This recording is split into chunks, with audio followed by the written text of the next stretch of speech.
Do you need to find the fluid top-up locations on your Jeep Renegade? Then check out this video.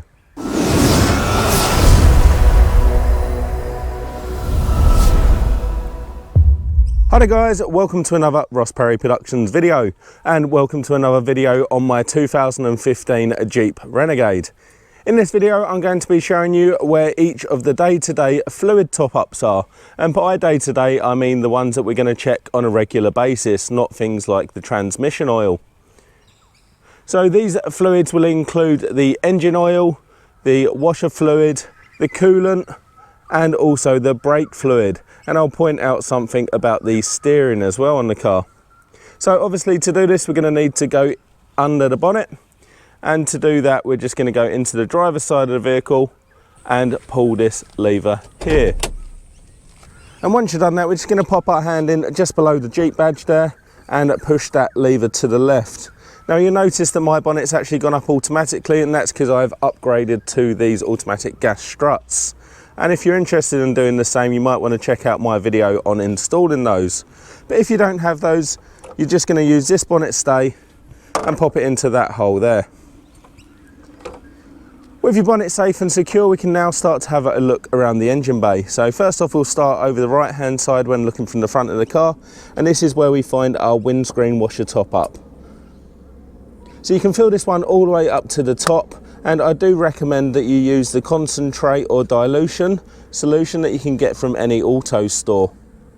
And the reason for that is it does actually clean your windscreen better, and it also prolongs the life of your windscreen wipers rather than just using water. Although if you are stuck somewhere and you do need to top it up, you can just put water in there. Moving along, we've got this reservoir here. This is actually our coolant reservoir, and if you look around this side of it, you'll actually see a line there that says max, and my coolant is pretty much dead on the max on that one. Now it's really important to mention that you never take this cap off when the engine is hot, and that's because the coolant actually expands, could spill out and actually touch your skin and scald you. Now the other important thing to note is typically coolant is coloured, and you can see this one here is a shade of pink. So when you're replacing the coolant, make sure you stick with the same colour, and just check your owner's manual for the right coolant as well. But you do also get blue and green on different cars. Moving along to all the way to the other side, all the way to the back there, you'll see this yellow cap, and that's actually our brake fluid reservoir. And you can go ahead and open that at any point to check your brake fluid. There are markings on the side, but it's just really hard to see where the fluid is. It's always good to just shine a torch on it. Just looking at the cap, it also says that you're to use a .4 brake fluid as well.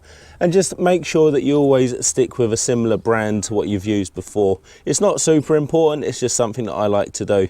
And I do recommend using a Castrol brake fluid. It's certainly the one I use every time. And now you can actually see a line down there. Now that isn't the maximum, that's actually the minimum line, because you don't want to introduce any air to the system where both the pipes go off. Obviously if that goes any lower than that line, then you're at risk of introducing air to the system. So make sure that is always topped up. And again, because it does heat up, it expands, you don't want to fill it all the way up to the top. So I'd say you probably want to keep it to this level here, which is where mine is. Now the next thing I'm going to show you is where we top up the engine oil. So that's actually under this cap here. And it is easier to use a funnel to top that up, just because it is a bit buried into the engine cover there. And I like to just turn that around just so it looks right way up. And then this is our dipstick. So what you're going to do to test it, you're going to pull that all the way out. You're going to get a clean rag and you wipe all of the excess oil off the bottom.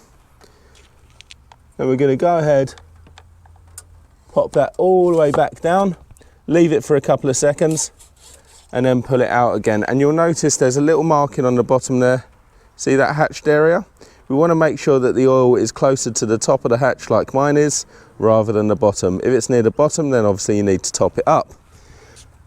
Now I have noticed there's quite a lot of different information on the oil that these cars use. I go with a 540 for this engine, and this is the 1.4 litre petrol turbo engine from Fiat.